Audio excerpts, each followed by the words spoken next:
శుభోదయం అందరికీ. ఇవాళ ఆనపకాయ నూపిండి కూర. ఆవాలు,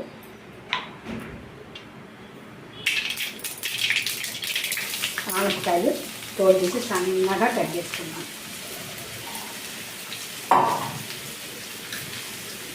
కొంచెం ఉప్పు,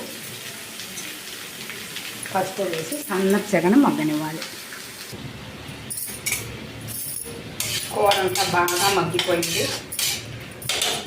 ఇప్పుడు ఇంట్లో కొట్టిన నువ్వు పిండి,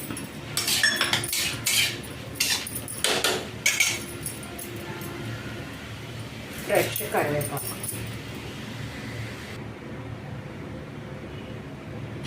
గుమ్మగుమ్మలాగే ఆనపకాయ నువ్వు పిండి కూర రెడీ.